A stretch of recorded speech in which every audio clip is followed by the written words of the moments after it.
수학 천재 배시 더피글, 자넷 윌슨 그림, 햇살과 나무꾼 옮김, 크레용하우스 출판사.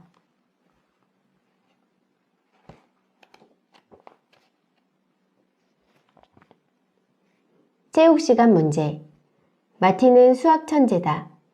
덴빌 초등학교 3학년 중에서 더하기, 빼기, 곱하기, 나누기를 제일 잘한다. 마티가 난생 처음으로 빼기 문제를 푼 것은 겨우 4살 때였다. 마티는 그때 젖먹이 동생 테드와 바닥에 앉아 있었다. 테드는 포동포동한 손으로 젖병을 꽉 붙잡고 쪽쪽 빨고 있었다. 눈은 거의 감고 있었다. 그때도 마티는 모든 것을 수학 문제처럼 생각하기를 좋아했다. 마티는 테드를 물끄러미 바라보았다. 그러고는 이렇게 생각했다. 아기 더하기 젖병은 조용한 아기. 그런데 갑자기 호기심이 일었다. 아기 빼기 젖병은 뭘까? 마티는 항상 모든 문제에는 답이 있어야 한다고 생각했다. 그래서 테드한테 팔을 뻗어 젖병을 잡아당겼다. 만만치 않았다. 테드가 젖병을 악물고 있었으니까. 마티는 있는 힘껏 젖병을 잡아당겼다. 뽕! 테드의 입에서 젖병이 쏙 빠져나왔다. 아기 빼기 젖병은? 몇 초 동안 아무 일도 일어나지 않았다. 그러더니 테드의 눈이 끔뻑거렸다. 이내 테드의 얼굴이 찌그러지기 시작했다. 얼굴은 자꾸자꾸 찌그러졌다. 그리고 왕! 아기 빼기 젖병은 왕! 마티, 너 거기서 뭐해? 엄마가 부엌에서 소리쳤다. 마티가 대답했다. 계산했어, 엄마. 계산! 마티는 재빨리 테드의 입에 젖병을 도로 물려주었다. 집안이 다시 조용해졌다. 유치원에 갈 무렵 마티는 벌써 숫자를 옮기고 빌려와 더하고 빼는 법을 알았다. 유치원을 졸업한 해에는 곱셈 문제를 처음으로 풀었다. 당시 마티는 한 달 동안 덧셈이와 뺄셈이라는 기니피그 2마리를 키웠는데 그때 첫 번째 곱셈 문제가 시작되었다. 덧셈이가 새끼를 4마리 낳은 것이다. 모두들 기뻐했다. 엄마는 날마다 가게에서 사온 신선한 양배추를 새끼들에게 주었다. 아빠도 회사에서 버리는 신문지를 가져와 기니피그 집 바닥에 깔아주었다. 그때 테드는 기니피그들이 우는 소리를 무척 좋아했다.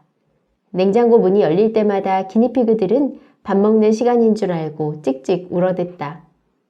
테드는 단지 그 소리가 듣고 싶어 냉장고 문을 쉴 새 없이 열어댔다. 한 달이 지나자 새끼 기니피그들이 또 새끼를 낳았다. 또 한 달이 지나자 그 새끼들이 또 새끼를 낳았다. 마티는 너무 좋아서 몸을 부르르 떨었다. 마티는 자기 방 벽에 이렇게 생긴 표를 만들어 붙였다.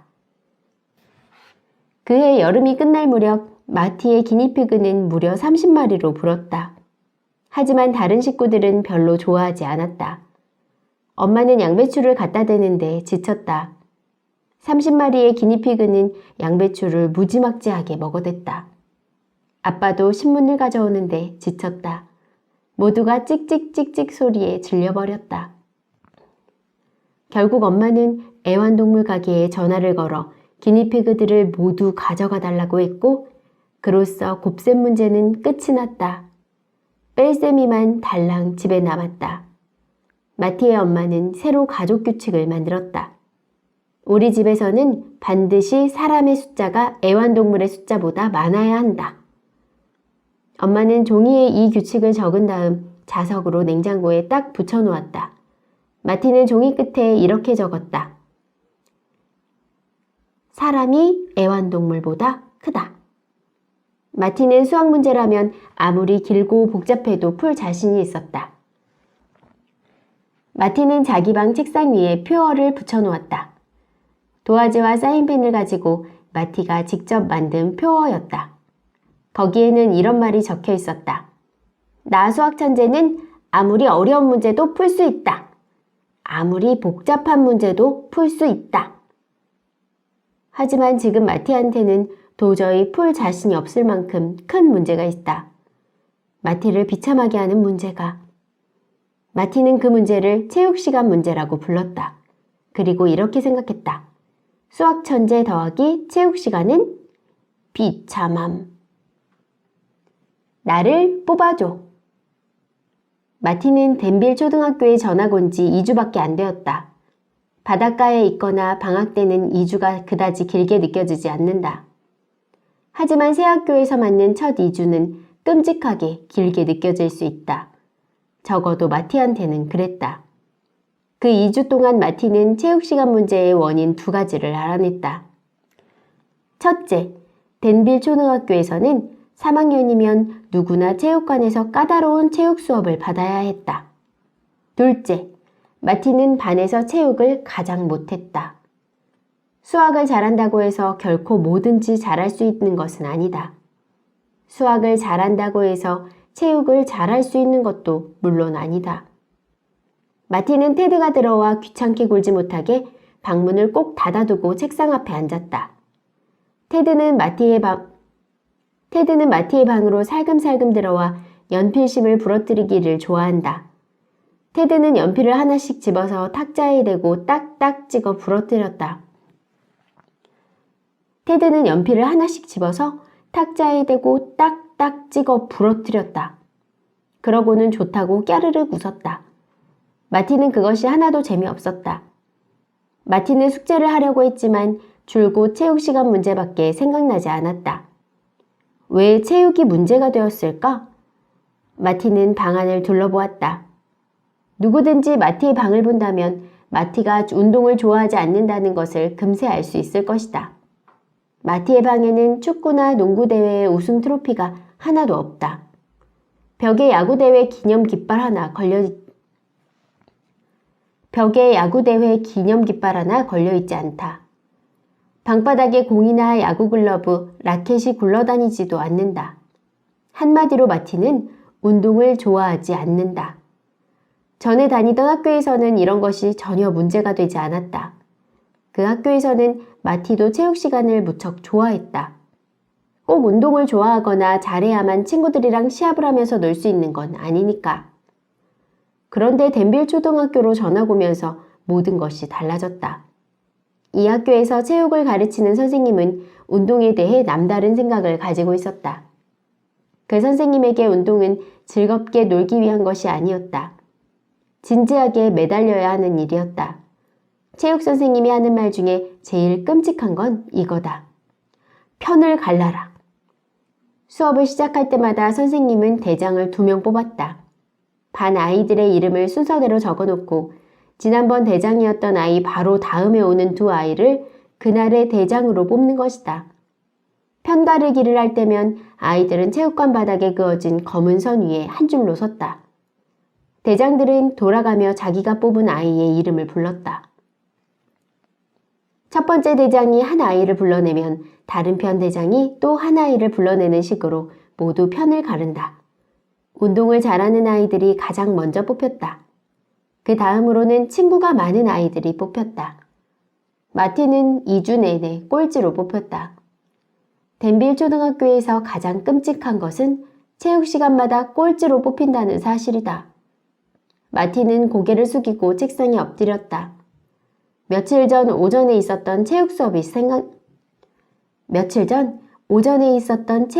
생각났다. 아직도 속이 상했다. 그날 체육 수업은 여느 때처럼 편 가르기로 시작되었다. 헨리가 사자편 대장이었다. 나는 톰! 하고 헨리가 거들먹거리며 말했다. 마티는 그럼 그렇지 하고 생각했다. 톰은 운동을 아주 잘하는 아이였다. 나는 티퍼! 하고 독수리편 대장이 소리쳤다. 티퍼는 친구가 많았다. 마티의 어깨가 축 처졌다. 마티는 체육관 바닥에 갈라진 틈을 물끄러미 내려다보고 있었다. 아이들이 하나씩 편을 먹었다. 아이들은 자기 이름이 불릴 때마다 사자편이나 독수리편으로 뛰어갔다. 자기 편한테 간 아이들은 벌써 와 있는 아이들과 손바닥을 높이 마주쳤다. 잘하자! 아이들은 그렇게 소리치며 박수를 쳤다. 아이들이 불려나가는 동안 마티는 딴 생각을 하려고 했었다. 마티는 머릿속으로 덧셈 문제를 풀었다. 2 더하기 2는 4, 4 더하기 4는 8. 생각이 잘 이어지지 않았다. 편가르기 생각이 자꾸 끼어들어왔다. 머릿속으로 소리 없이 기도했다. 나를 뽑아줘. 나를 뽑아줘. 수지! 사자편 대장이 소리쳤다. 8 더하기 8은 16. 나를 뽑아줘. 나를 뽑아줘. 마티는 계속 기도했다. 랜디! 나를 뽑아줘. 나를 뽑아줘. 줄리! 나 좀 뽑아줘. 편가르기가 더디게 이어졌다. 마티는 여전히 줄에 서 있었다. 마지막으로 2 아이만 남았다. 마티는 고개를 들고 그 아이를 힐끗 보았다. 빌리였다. 빌리는 마티랑 같이 수학 우등반에서 공부하고 있었다. 하지만 체육 과목에서는 아무래도 좀... 빌리는 야구를 할 때도 헛방망이질을 하고 달리기를 할 때도 다리가 휘청거렸다. 빌리는 아마도 체육을 2번째로 못하는 아이일 것이다. 2주 전에 마티가 전학 오기 전까지는 맨 꼴찌였겠지만 빌리도 신발만 내려다보고 있었다. 꼴찌로 뽑히는데 이골이 나 있는 것 같았다. 그때 헨리가 빌리! 하고 불렀다. 빌리는 사자편이 있는 쪽으로 쭈뼛쭈뼛 걸어갔다. 2 편은 벌써 배구 네트 앞에 줄을 서 있었다. 마티가 보니까 빌리한테 손바닥을 마주치자고 손을 내미는 아이가 하나도 없었다. 수학을 잘한다고 체육을 잘하는 건 아니라고 생각하며 마티는 독수리 편 쪽으로 걸어갔다. 툭! 테드가 또 연필을 들고 있었다. 마티는 의자에서 벌떡 일어나 연필을 빼앗았다. 그러고는 테드를 방 밖으로 밀쳐냈다. 테드를 쫓아낸 것이다. 그러곤 문을 닫고 아예 잠가버렸다. 마티는 아무것도 적혀있지 않는 종이를 꺼내 책상 위에 올려놓았다. 깨끗한 흰 종이를 보니까 왠지 희망이 생겼다. 마티는 책상 위에 붙어있는 표어를 뚫어지게 바라보았다. 아무리 어려운 문제도 풀 수 있다. 그래, 이번 문제도 풀 수 있어.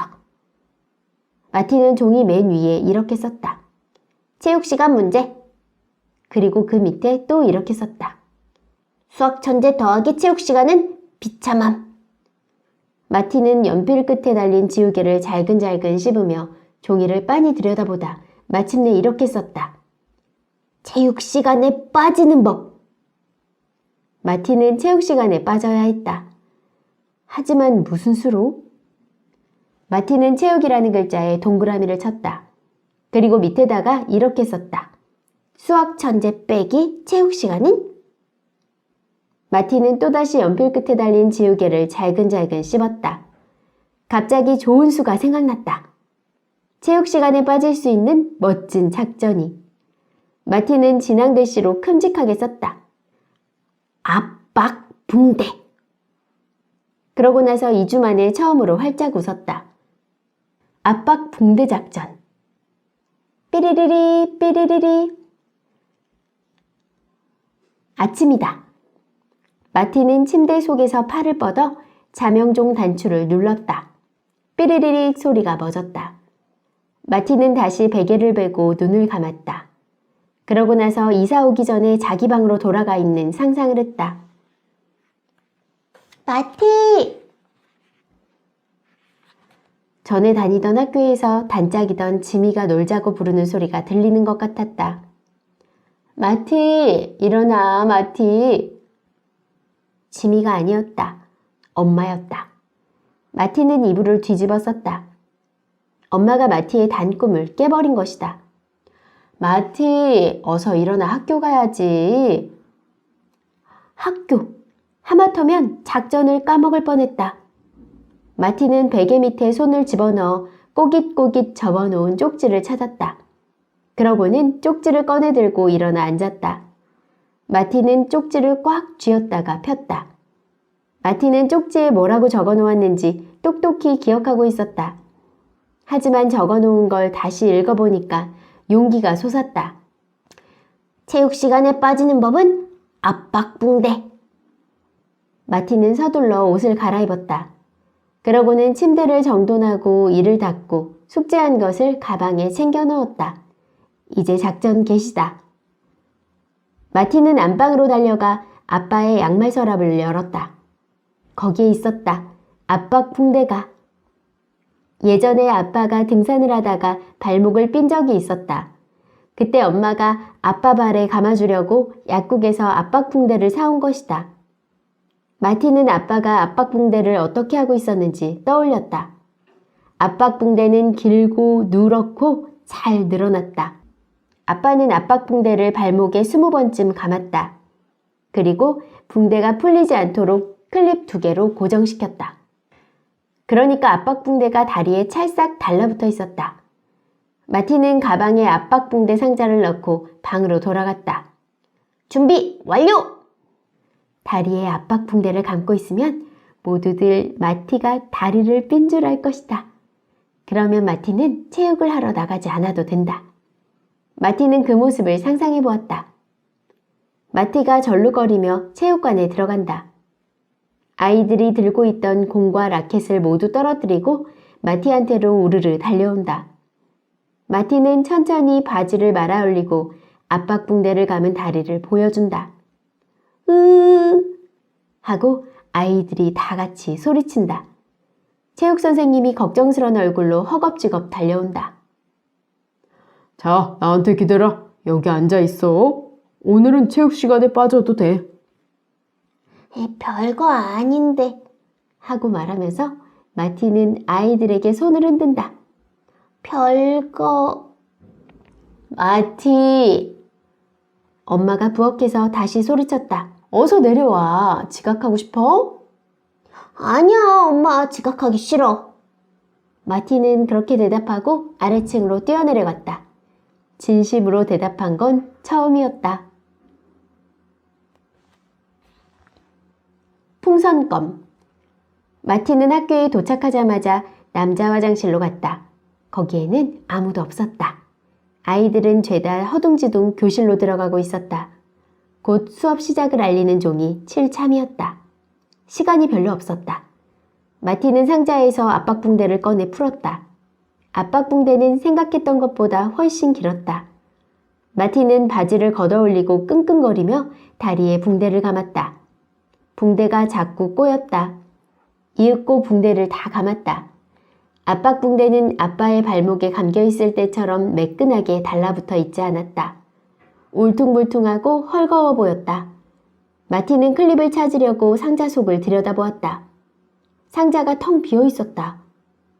클립이 없었다. 마티는 상자를 뒤집어 마구 흔들었다. 손가락으로 상자 속을 구석구석 훑어보기도 했다. 하지만 클립은 없었다. 마티는 어떻게 해야 좋을지 갈피를 잡을 수가 없었다. 여기서 그만둘 수는 없었다. 마티는 주머니를 뒤졌다. 5센트짜리 동전 2개, 막대사탕 하나, 몽당 연필 하나, 커다란 풍선껌 하나. 마티는 풍선껌을 집어들었다. 그래, 됐어! 완벽해! 마티는 풍선껌을 입에 넣고 질겅질겅 씹었다. 이내 풍선껌이 말랑말랑해지자 마티는 껌을 뱉어 압박붕대 끝에 붙였다. 그러고는 단단히 고정시켰다. 마티는 풍선껌이 잘 달라붙어 있도록 압박붕대를 톡톡 두드렸다. 마티는 얼굴을 찡그렸다. 압박붕대가 전혀 조이는 것 같지 않았기 때문이다. 마티는 잠시 손을 멈추고 생각했다. 아무래도 압박붕대를 풀고 작전을 몽땅 취소해야 할 것 같았다. 땡땡땡땡땡. 바로 그때 수업 시작 종이 쳤다. 생각을 바꿀 겨를이 없었다. 그냥 압박붕대를 하고 있는 수밖에. 마티는 바지를 살살 내려 압박붕대를 가렸다. 그러고는 허겁지겁 교실로 갔다. 마티는 오전 내내 자기 자리에 붙박여 있었다. 다리를 움직이면 압박붕대가 풀릴까봐 걱정스러웠던 것이다. 마티는 움직일 때마다 압박붕대가 조금씩 풀리는 것을 느꼈다. 마티는 수도가에 가지 않았다. 쉬는 시간에 화장실에도 가지 않았다. 마침내 체육 시간을 알리는 종이 쳤다. 마티는 복도를 따라 걸었다.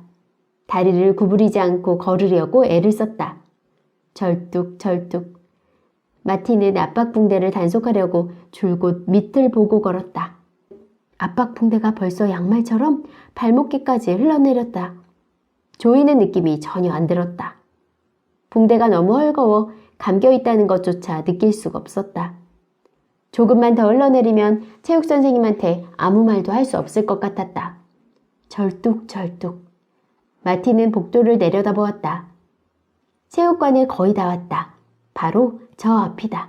절뚝절뚝. 이제 다 왔다. 마티는 다시 압박붕대를 힐끗 보았다.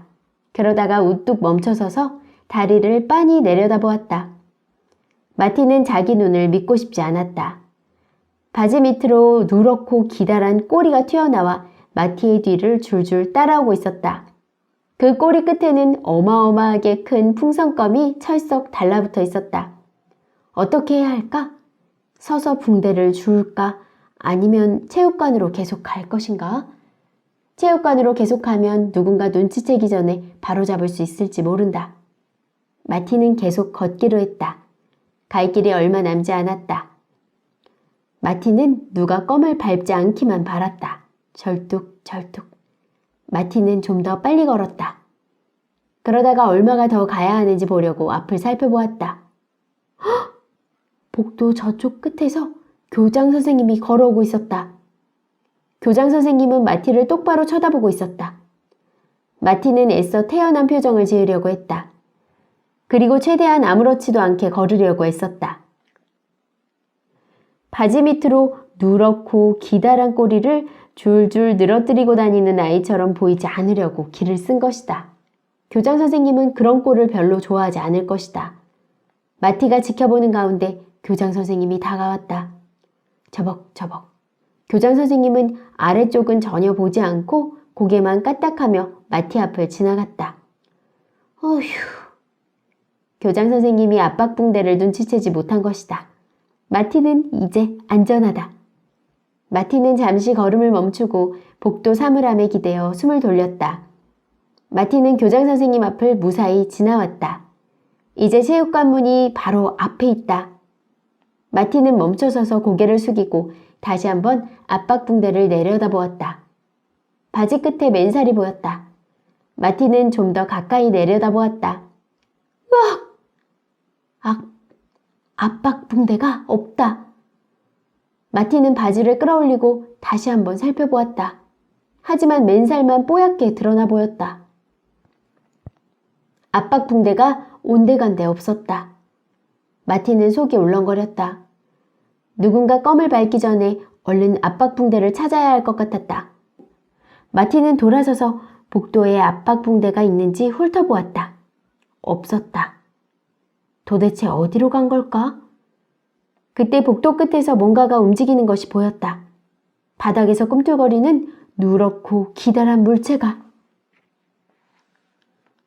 으악! 그 기다란 누런색 물체가 교장 선생님 뒤를 졸졸 따라가고 있었다. 풍선껌은 더 이상 보이지 않았다. 교장 선생님이 껌을 밟은 것이 틀림없었다. 교장 선생님의 구두 바닥에 찰싹 달라붙어 버린 것이다. 압박붕대는 껌에 달라붙은 채 교장 선생님 발 뒤꿈치 뒤로 긴 꼬리처럼 늘어져 있었다. 복도에 서 있던 아이들이 교장 선생님이 지나가는 것을 쳐다보았다. 더러 키득거리는 아이도 있었다. 교장 선생님은 모든 아이들에게 고개를 까딱거리면서 지나갔다. 마티는 고개를 저었다. 맙소사. 자기 뒤에 뭐가 달려있는 줄 알면 교장 선생님은 길길이 뛸 것이다. 그게 누구 짓인지 알면 교장 선생님은 마티를 잡아먹으려고 들 것이다. 마티는 속이 더욱 울렁거렸다. 마티는 2번 다시 뒤를 돌아보지 않았다. 체육관에 들어가기 전에 마티는 주머니에서 쪽지를 꺼내 압박붕대라는 글자에 시커먼 줄을 박박 그었다. 그러고 나서 체육 수업을 하러 체육관으로 들어갔다. 마티의 작전은 실패로 끝났다. 오늘은 체육 시간에 빠지지 못할 것이다. 그날의 대장. 체육 선생님이 호루라기를 불었다. 마티는 체육관 문에서 멈춰섰다. 여전히 속이 울렁거렸다. 배도 살살 아프고 손에서는 식은땀이 흘렀다. 아이들은 마티가 투명인간이라도 되는 양 밀치고 나갔다. 언젠가 마티는 영화에서 투명인간을 본 적이 있었다. 투명인간은 보이지 않기 때문에 엄청난 사건들을 멋지게 해결했다. 열차에서 은행 강도들을 덮쳤고 악당들이 음모를 꾸미는 것을 듣고 범죄를 막았다. 영화가 끝난 뒤 마티는 자기도 투명인간이 되면 얼마나 좋을까 하고 생각했다. 하지만 덴빌 초등학교에서 2주 동안이나 투명인간처럼 지내다 보니 자기가 얼마나 잘못 생각했는지 깨달았다. 마티는 티셔츠를 털고 바지 주머니에 손을 찔러 넣었다. 오늘은 스스로 용기를 복돋우려고 가장 좋아하는 티셔츠를 입고 왔다. 밝은 파란색 티셔츠였는데 하얀 숫자가 잔뜩 적혀 있었다. 그 숫자들은 긴 문제의 한 부분이었다. 문제는 티셔츠의 앞면에서 시작되었다. 2345 더하기 4563 빼기 3678 더하기 5. 숫자가 끝없이 이어져 셔츠를 가득 메웠다. 셔츠 뒷면의 끄트머리에는 등호 표시가 있었지만 답은 적혀 있지 않았다. 어느 날 밤 마티는 이 문제를 풀었다. 정답을 알아내기까지 꼬박 2시간이 걸렸다. 3742가 정답이었다. 오직 수학 천재만이 풀어낼 수 있는 답이었다. 빨리빨리 움직여! 체육 선생님이 아이들에게 소리쳤다. 체육 선생님은 예전에 군인이었다. 그리고 지금도 여전히 군대의 훈련관처럼 행동하고 있었다. 발 뒤꿈치를 들고 몸을 앞뒤로 흔들며 배에 힘을 주고 있었다. 아이들이 농구 코트 가장자리에 그어진 기다란 검은 선에 한 줄로 서기 시작했다. 체육은 진지하게 매달려야 하는 일이었다. 케이트가 마티를 팔꿈치로 제치고 지나갔다. 케이트는 늘 바빴다. 걸을 때면 앞에 있는 사람들을 모두 밀쳐내려는 듯이 팔을 휘저어댔다. 셀리가 그림자처럼 케이트를 쫓아갔다. 선생님! 케이트가 쨍쨍거리는 목소리로 말했다. 선생님, 오늘 우리가 대장할 차례죠. 보세요, 이제 주디 차례예요. 선생님은 성가시다는 듯이 케이트를 바라보고는 발 뒤꿈치를 들고 몸을 앞뒤로 끄덕거렸다. 케이트는 고약한 냄새라도 나는 것처럼 콧잔등을 찡그렸다. 케이트는 걸핏하면 그랬다. 마티는 그게 싫었다. 그런 표정을 보면 꼭 자기한테서 고약한 냄새가 나는 것 같았기 때문이다. 보세요. 어제 마이크까지 했잖아요. 이제 주디 차례예요. 선생님이 언짢은 얼굴로 케이트를 바라보았다. 셀리가 메아리처럼 따라했다. 그러고 나면 제 차례예요. 셀리요. 선생님이 큰 소리로 말했다. 가서 줄 서. 지금 당장 줄 서지 않으면 오늘 편 가르기는 없다. 허벅지 근육을 강화하기 위해 제자리 뛰기 할 거다. 케이트와 셀리가 후다닥 줄을 서러 갔다. 선생님이 다른 아이들 쪽으로 고개를 돌렸다. 몇몇 아이들이 아직도 줄을 서지 않고 있었다. 선생님이 큰 소리로 말했다. 허벅지 근육 강화를 위해 제자리 뛰기를 한다고 했다. 오늘은 제자리 뛰기를 하고 싶은 사람이 많나 보지? 제자리 뛰기라는 말에 아이들은 눈 깜짝할 사이에 줄을 섰다. 아무도 제자리 뛰기를 하고 싶어 하지 않았다. 마티도 얼른 자기 자리에 가서 섰다. 마티는 아이들이 왜 그렇게 대장을 하고 싶어 하는지 이해할 수 없었다. 아이들 앞에 서서 자기 편이 될 아이들을 뽑는 것보다 더 싫은 일도 없을 텐데 말이다. 마티는 자기가 대장이 될 때를 상상해 보았다. 아이들이 검은 선에 한 줄로 서 있다. 체육 선생님이 소리친다. 오늘 대장은 마티다. 마티가 검은 선에서 앞으로 나간다. 그리고 맨 처음 뽑은 아이를 불러낸다. 톰! 아니야, 됐어. 톰이 그렇게 대꾸하며 다른 편 대장을 본다. 티퍼! 아니야, 됐어. 티퍼가 그렇게 대꾸하며 다른 편으로 가버린다. 이내 반 아이들 모두 다른 편으로 가버린다. 꼭 기다란 뺄셈 문제 같았다.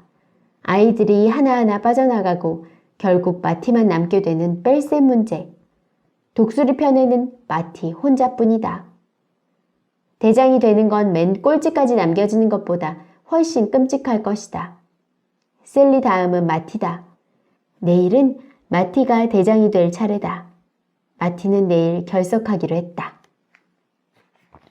어휴, 수업이 시작되었다. 지금부터 배구를 한다. 편을 갈라라. 선생님이 소리쳤다. 어휴, 마티는 배구를 싫어했다. 오늘의 대장은 케이트와 셀리다. 어휴, 마티는 생각했다. 마티는 맨 꼴찌로 뽑히는데 이 꼴이 났다. 편이 나뉘었다. 이번에도 꼴찌였다. 마티는 오늘만큼은 최선을 다하기로 마음먹었다. 오늘은 정말로 잘해볼 작정이었다. 두 편이 배구 네트를 사이에 두고 마주보고 섰다. 아이들이 네트 너머로 공을 주고받았다.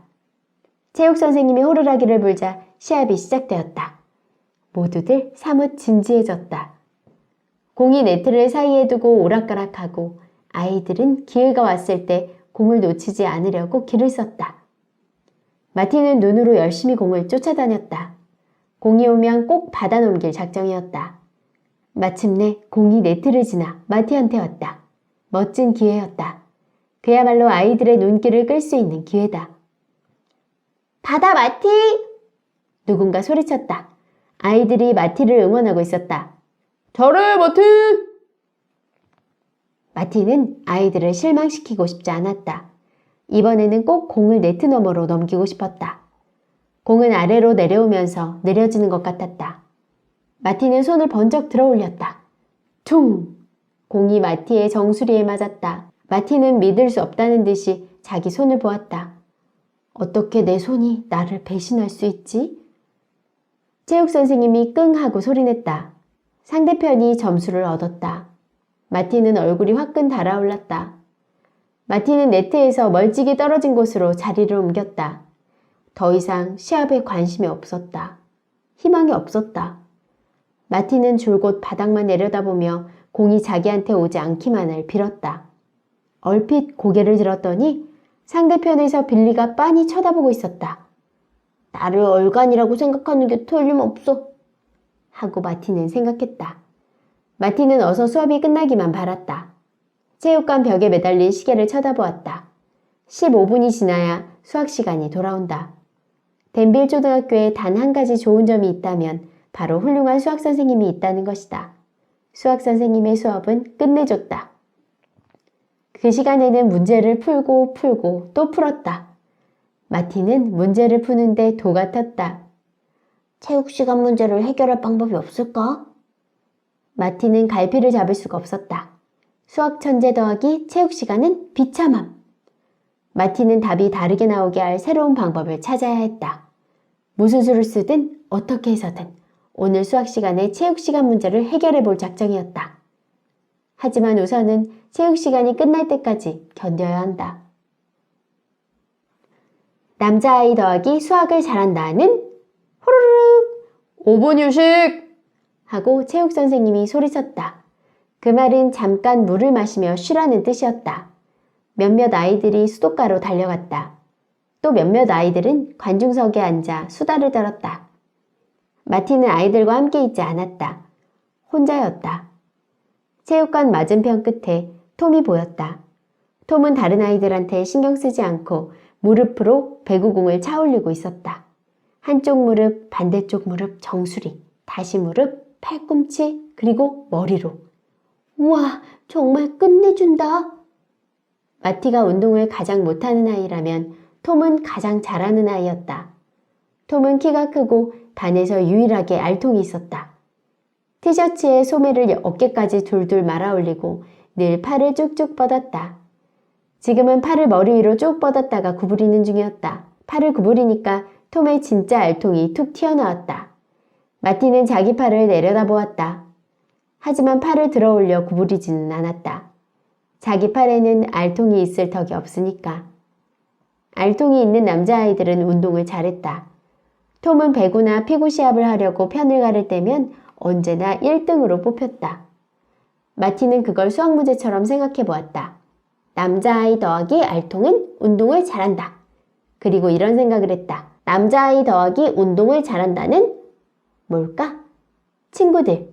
마티는 친구들이 정답이라고 생각했다. 남자아이 더하기 운동을 잘한다는 친구들.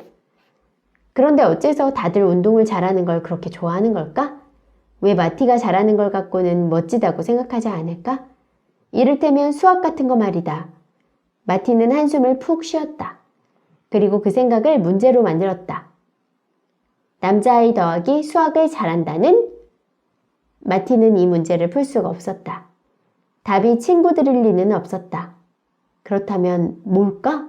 마티는 다시 생각했다. 남자아이 더하기 수학을 잘한다는 성적표의 수도장. 수가 찍힌 성적표도 좋지만 마티는 지금 친구들이 생기는 정답이 더 좋았다. 공을 잘 던지거나 달리기를 잘하면 사람들이 몰려가 응원을 하고 미칠 듯이 좋아한다. 하지만 수학을 잘한다고 해서 사람들이 몰려가 응원을 하고 미칠 듯이 좋아하지는 않는다. 만약 그런 일이 일어난다면? 마티는 마음속으로 생각해 보았다. 우와! 수백 명의 아이들이 체육관을 꽉 메우고 함성을 지르고 있다. 마티가 커다란 칠판 앞에 서 있다. 마티의 파란색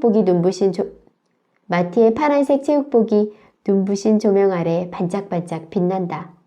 마티 옆에는 빨간 체육복을 입은 도전자가 있다. 응원단이 꽃술을 흔들며 빙글빙글 돈다. 합주단이 뿜빠뿜빠 합주를 하고 관중석에서 아이들이 박자에 맞춰 박수를 친다. 호르르륵! 선생님이 호루라기를 불자 마티와 도전자는 숫자가 줄줄이 적혀있는 복잡한 문제를 풀기 시작한다. 마티 화이팅! 누군가 배구 시합을 구경할 때처럼 외친다. 하지만 지금은 배구 시합 때와 다르다. 이번에는 마티가 잘할 수 있다. 마티가 그 많은 숫자들을 모두 더해내자 아이들이 함성을 지른다. 수학 천재! 수학 천재 멋있어! 체육 선생님의 호루라기 소리가 마티의 단꿈을 깨버렸다. 오늘 수업은 여기서 끝! 해산! 체육 시간이 끝났다. 마티는 다른 아이들과 함께 문으로 걸어갔다. 오늘 하루도 체육 시간에서 무사히 살아남았다. 어떻게? 3학년 아이들은 수학 시간에 반을 나누어 수업을 받는다. 마티처럼 수학을 아주 잘하는 아이들과 나머지 아이들로 반을 나누는 것이다. 마티는 뒷줄에 앉아 연필을 꺼냈다. 연필은 세 자루였다. 모두 뾰족하게 깎여 있었다. 하나가 부러져도 언제든 쓸 연필이 준비되어 있었다. 수학 선생님이 시험지를 나눠주었고 아이들은 그 시험지를 받아 책상 위에 엎어놓았다. 선생님이 말했다. 쪽지 시험을 치고 수업을 시작하겠어요. 뺄셈 시험입니다. 어휴, 누군가 투덜거리는 소리가 들렸다. 마티는 싱긋 웃었다. 마티는 쪽지 시험을 무척 좋아했다. 종이 가득 적혀있는 시험 문제를 푸는 것보다 더 재미있는 일이 어디 있을까? 선생님이 시험지를 모두 나누어 주었다. 그러고는 교탁으로 팔을 뻗어 작은 초시계를 집었다. 시간은 10분입니다. 준비, 시작! 선생님이 초시계의 단추를 누르며 말했다. 아이들이 시험지를 뒤집어 문제를 풀기 시작했다. 10분이 되기 전에 문제를 다 풀면 아이들이 손을 든다. 마티는 5분 만에 다 풀었다. 마티의 손이 올라갔다. 수학 선생님이 재빨리 마티의 자리로 왔다. 잘했어요, 마티. 수학 선생님이 나지막이 소곤거리며 마티의 시험지 밑에 4분 20초라고 적었다. 그런 다음 마티를 보고 웃었다. 친구들이 다 풀 때까지 너는 수학책에 있는 문제를 풀고 있으렴.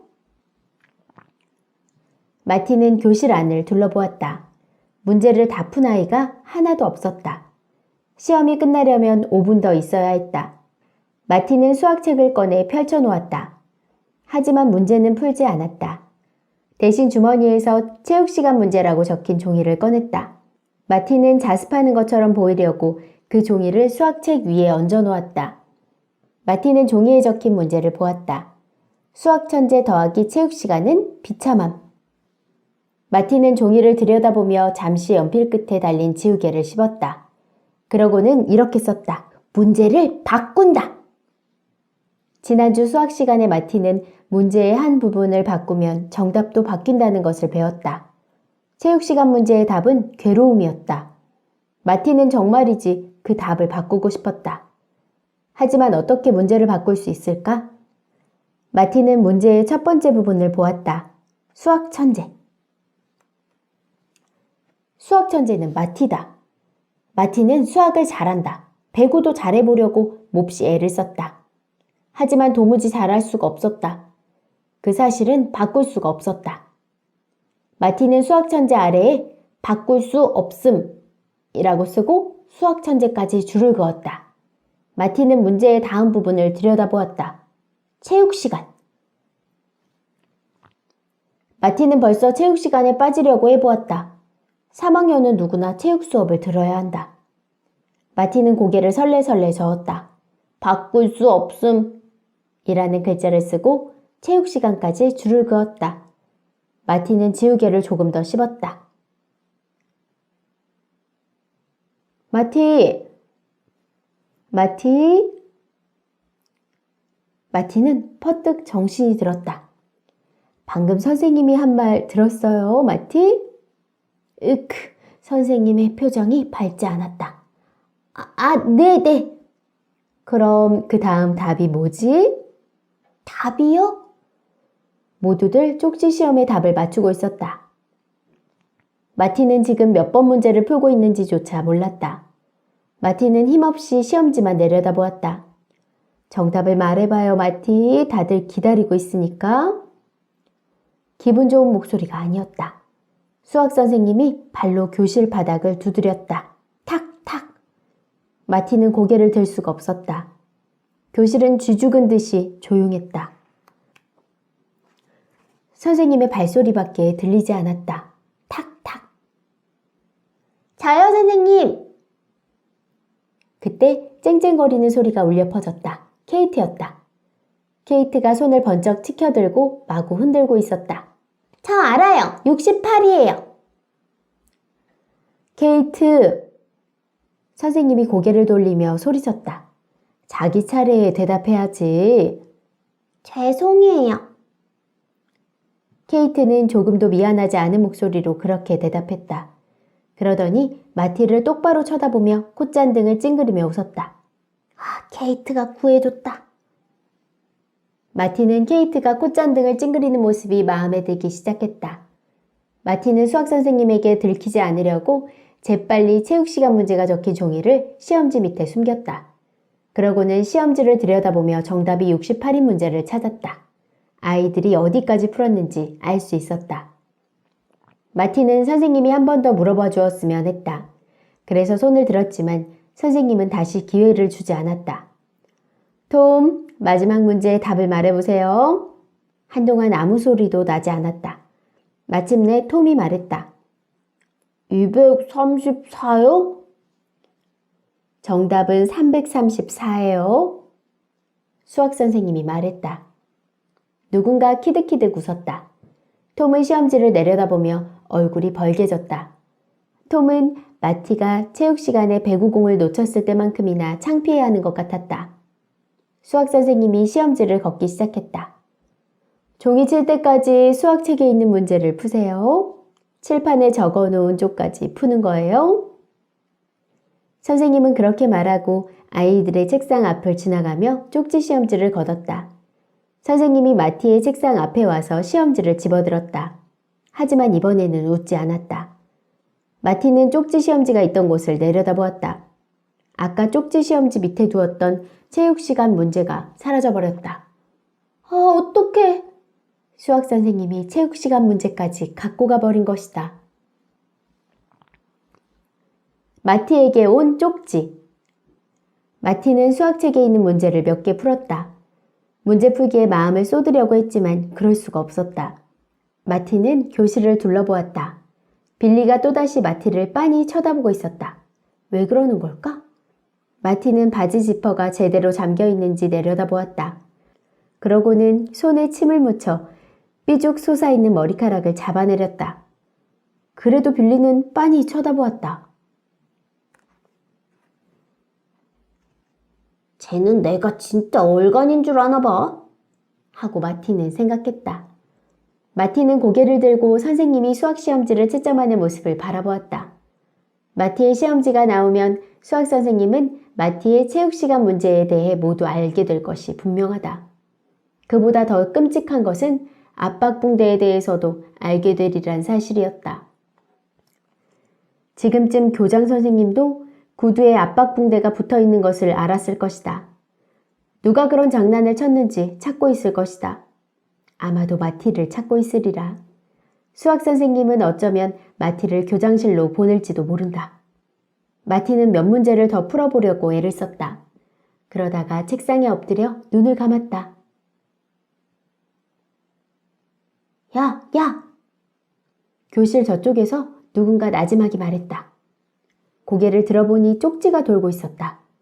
마티는 그게 누구한테 가는 건지 궁금했다. 아이들은 쪽지를 전달하는데 도가 텄다. 케이트가 쪽지를 받았다. 케이트는 하품을 하는 척했다. 그러면서 팔을 뻗어 수지의 책상에 쪽지를 떨어뜨렸다. 수지가 쪽지로 줄리의 목덜미를 두드렸다. 줄리가 팔을 돌려 목덜미를 긁으며 쪽지를 받았다. 줄리는 쪽지를 구두에 얹고 헨리의 책상 옆으로 발을 쓱 들어 올렸다. 헨리가 쪽지를 봤더니 주머니에서 커다란 고무줄을 꺼냈다. 그러고는 쪽지를 고무줄에 대고 새총을 쏘듯 고무줄을 잡아당겼다. 피웅! 쪽지가 정확히 마티의 책상으로 날아왔다. 아이들이 모두 키득거렸다. 수학 선생님이 고개를 휙 들었다. 선생님이 물었다. 왜 그래요? 무슨 일이에요? 누군가 대답했다. 아무것도 아니에요, 선생님. 그러자 선생님이 말했다. 그럼 계속 문제를 풀어요. 마티는 선생님이 다시 고개를 숙이고 채점할 때까지 기다렸다. 그러고 나서 쪽지를 보았다. 쪽지의 맨 앞에 마티에게 라는 글자가 크게 적혀 있었다. 누가 나한테 쪽지를 다 보냈지? 마티는 궁금했다. 띵동댕 종이 쳤다. 수업이 끝났다. 수학 선생님이 고개를 들었다. 마티는 재빨리 뒷주머니에 쪽지를 넣었다. 오늘은 더 이상 선생님에게 걸리고 싶지 않았다. 쪽지는 조금 참았다가 읽어야 했다. 3742 아이들이 책을 들고 출입문 쪽으로 갔다. 수학 선생님이 문 앞에 서서 교실에서 나가는 아이들에게 시험지를 하나씩 돌려주었다.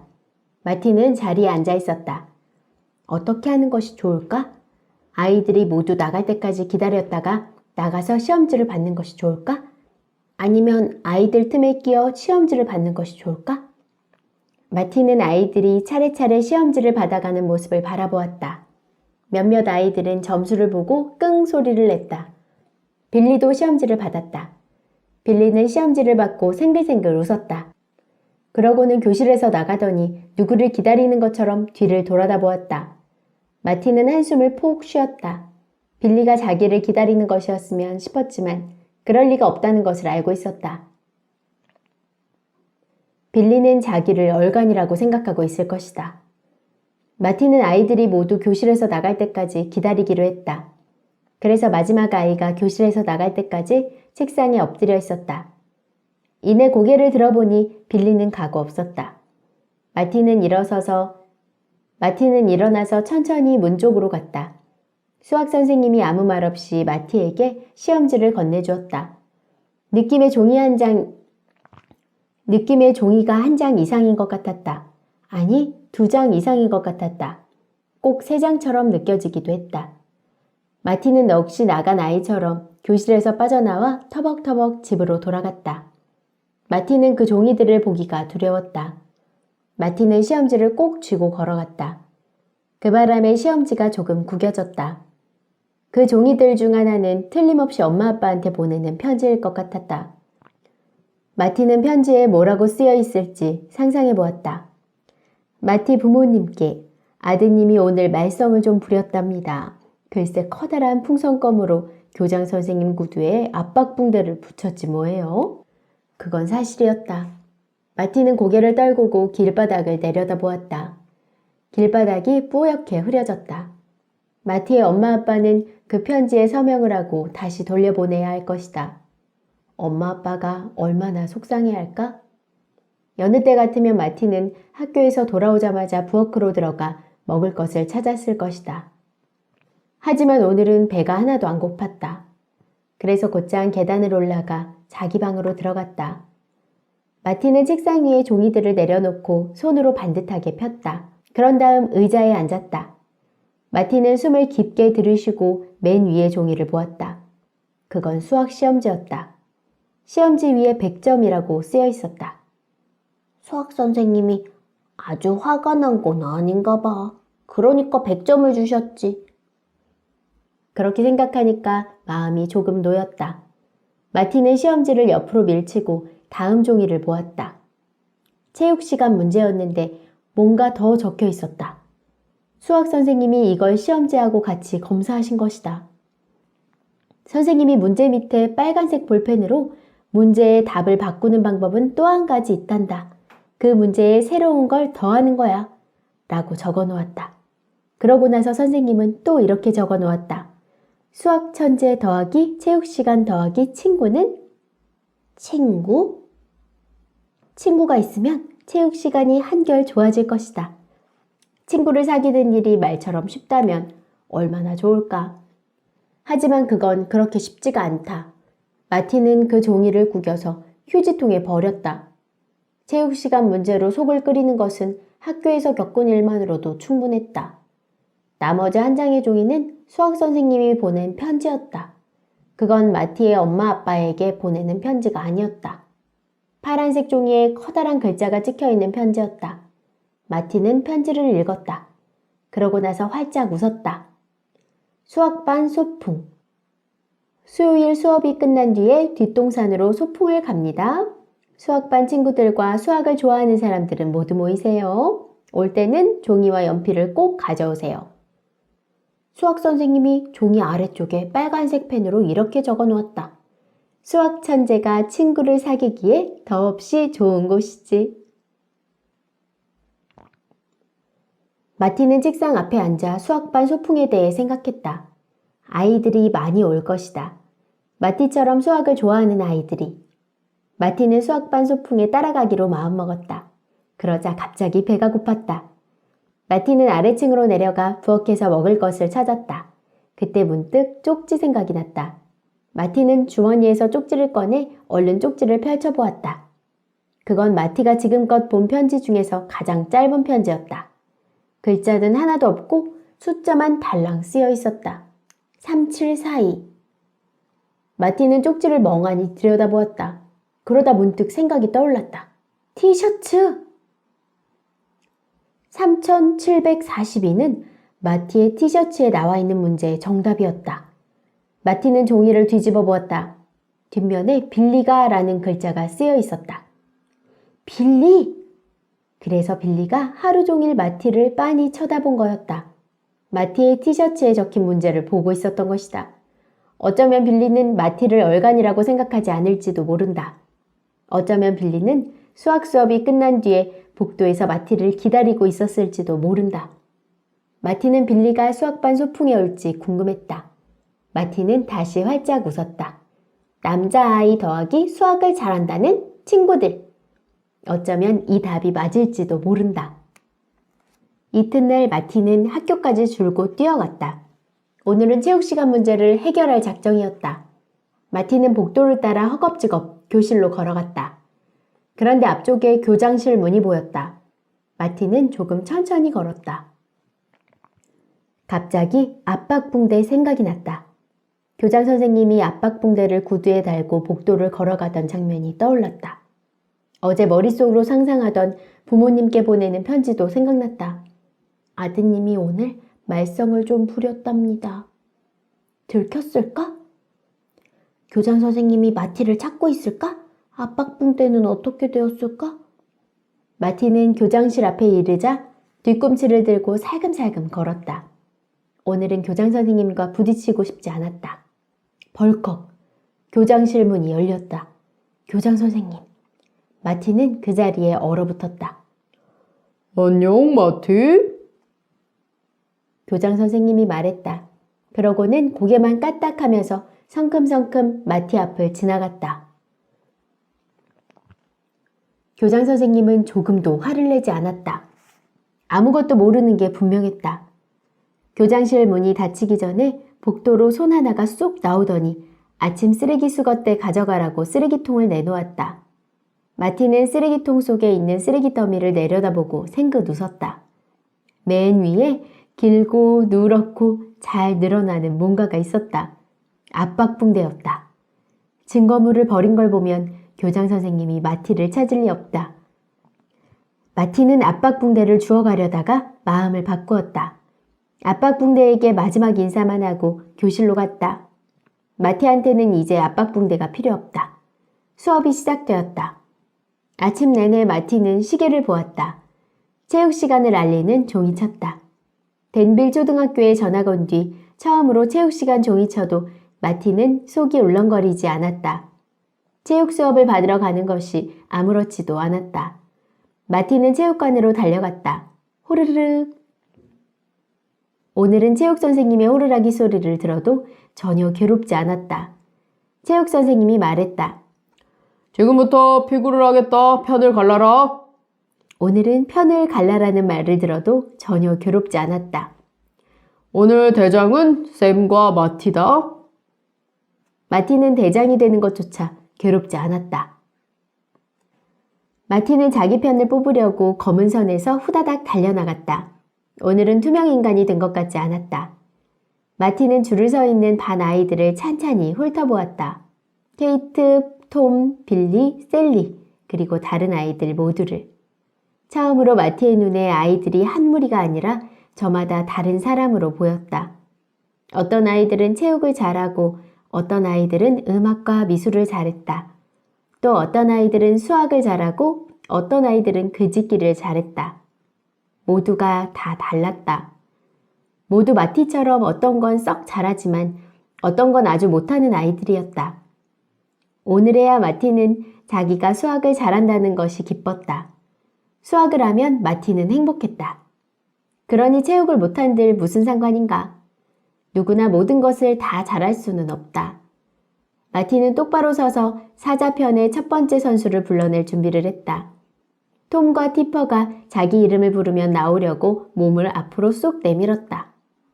나는 하고 마티는 또박또박 자신 있게 말했다. 빌리! 빌리가 마티를 바라보았다.